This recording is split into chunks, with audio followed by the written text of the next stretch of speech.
अस्सलाम वालेकुम students, Urdu academy में खुश आमदीद। उम्मीद करती हूँ कि आप लोग खुश होंगे, मज़े में होंगे।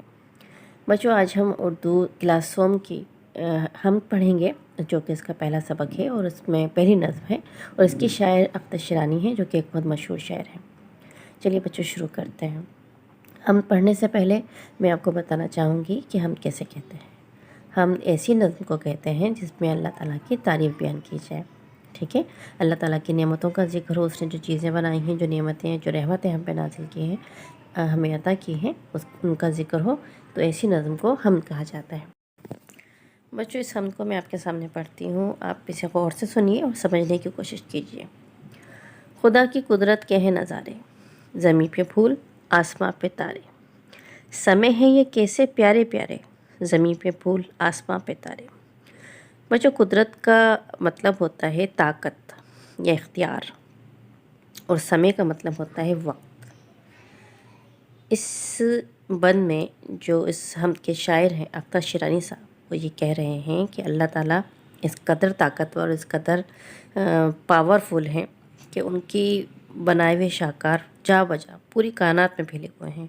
आप अगर आसमान की तरफ नज़र उठा के देखें तो आपको तारे, चमकते हुए तारे, चाँद, सूरज सब नज़र आएंगे। इसी तरीके से आप ज़मीन पर नज़र दौड़ाते हैं तो ज़मीन पे फूल हैं, बागात हैं, हर चीज़ें अल्लाह ताला की लातादाद मखलूक़ात, लातादाद नेमतें हैं। और ये सब चीज़ें इतनी खूबसूरत हैं, इतनी अगर आप दिन और रात का भी देख लेना कि समय इन्होंने बताया है, समय है ये कैसे प्यारे प्यारे, यानी दिन और रात का बदलना। दिन में आपको फूल और तमाम चीज़ें, बागात, लहलहाते खेत, हर चीज़ खूबसूरत चीज़ें नज़र आएंगी, और अगर जब रात हो जाती है तो आपको चमकते हुए तारे नज़र आते हैं। तो ये सब कुदरत की शाहकार हैं, अल्लाह ताला की कुदरत के नज़ारे हैं जो हमें जा बजा नज़र आ रहे हैं। वो सारे संसार का खुदा है, सब उसकी कुदरत ही से बना है। उसी की कुदरत ने है निखारे, ज़मीं पे फूल, आसमां पे तारे। संसार का मतलब होता है दुनिया, यानी कि सारी दुनिया अल्लाह ताला ने बनाई है, उसी की कुदरत का शाहकार है ये सब, पूरी दुनिया। बिलाशुबा अल्लाह ही इतनी कुदरत रखने वाला है जिसने कायनात के ज़र्रे ज़र्रे को निखारा है, संवारा है। ठीक है, ज़मीन पे फूल और आसमान पे तारे उसी की कुदरत के शाहकार हैं। अगले बंद में जो शायर हैं वो सवाली अंदाज में बात कर रहे हैं कि ये बाग ऐसे खिलाए किसने, चराग ऐसे जलाए किसने।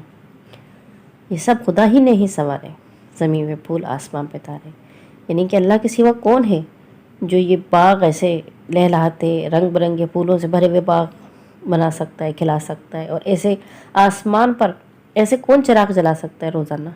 ज़ाहिर है ये अल्लाह ताला ही है, और अल्लाह ताला ही की कुदरत, उसी की इख्तियार में ये सब कुछ है कि जो ये सब कुछ काम कर सकते हैं और ये सब कुछ मतलब अपना शाहकार दिखा सकते हैं दुनिया वालों के सामने। अल्लाह ही हर शे पे कादिर है।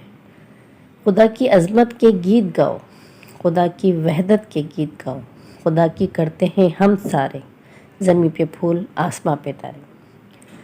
इसका मतलब है कि अल्लाह ताला हर शे पे कादिर है, अल्लाह ताला बहुत ताकत और इख्तियार वाला है। अल्लाह ही है इस जहान को बनाने वाला, हमें पैदा करने वाला, और अल्लाह वाहिद है। ठीक है, उसके साथ, अल्लाह की ज़ात के साथ किसी को शरीक नहीं करना चाहिए, और अल्लाह की हमें हम्द व सना करनी चाहिए कि उसने हमारे लिए इतनी प्यारी दुनिया बनाई, इतनी खूबसूरत रिश्ते बनाए, इतनी सारी नेमतों से नवाजा। उम्मीद है बच्चों आपको ये हम समझ में आ गई होगी।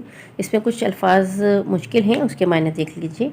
अज़मत का मतलब होता है बड़ाई, संसार का मतलब दुनिया, संवारे के मायने है सजाए या निखारे, वहदत अल्लाह ताला का एक होना, अल्लाह को एक मानना। ठीक है, कुदरत का मतलब ताकत, और समय का मतलब है वक्त। बच्चों, ये मायने आप लोग याद कर लीजिए ताकि आपके लिए आइंदा के लिए आसानी हो, और कहीं भी ये लफ्ज़ आएँ तो आप इनके मायने जानते हो। अब इसमें दुरुस्त अल्फाज आप हम जैसे देख कर भी ये खाली जगहों को आप पुर कर सकते हैं, वैसे मैंने पुर कर दिया है। वो सारे संसार का खुदा है, खुदा की वहदत के गीत गाओ, उसी की कुदरत ने है निखारे, ज़मीं पे फूल, आसमां पे तारे। खुदा की कुदरत के हैं नज़ारे, खुदा की करते हैं हम सारे। बच्चों, मैंने फिल कर दिया है, इसे आप देख लीजिएगा। अब हम इसके सवाल जवाब करते हैं। सवाल नंबर पहला है कि फूल कहाँ खिलते हैं। इसका जवाब है अल्लाह ताला की या अल्लाह पाक की बनाई ज़मीन पर फूल खिलते हैं। اگلا سوال ہے کہ ہم میں کن دو چیزوں کو چراغ کہا گیا ہے؟ اس کا جواب ہے کہ ہم میں چاند اور تاروں کو چراغ کہا گیا ہے۔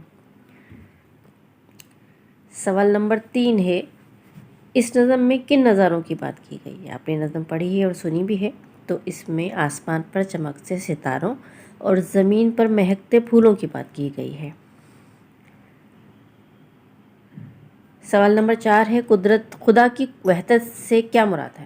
اس کا جواب ہے اللہ کو ایک ماننا اور اس کے ساتھ کسی کو شریک نہ کرنا۔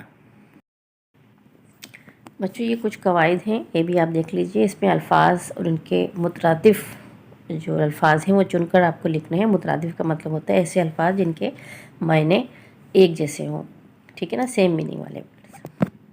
اس میں پہلا لفظ ہے گل، اس کا مترادف ہے پھول، ٹھیک ہے، دونوں کا مطلب ایک ہی ہوتا ہے۔ تاریکی کا مترادف ہے اندھیرا، فلک کا مترادف آسمان، دشوار کا مترادف ہے مشکل، خوبصورت کا مترادف لفظ ہے حسین، اور نیک کا مترادف لفظ ہے اچھا۔ امید کرتی ہوں بچوں آپ کو ہم درس کے تمام مشقی سوالات آپ کا سمجھ میں آ گئے ہوں گے۔ بچوں دل لگا کے پڑھیے، ٹھیک ہے، اور کھیل بھی آپ لوگوں کے لیے ضروری ہے، لیکن پڑھائی بھی بہت زیادہ ضروری ہے، اس پہ توجہ دیجیے۔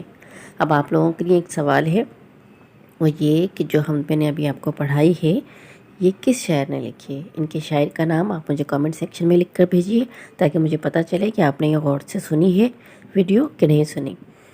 کہ اللہ حافظ، خوش رہیے، سلامت رہیے۔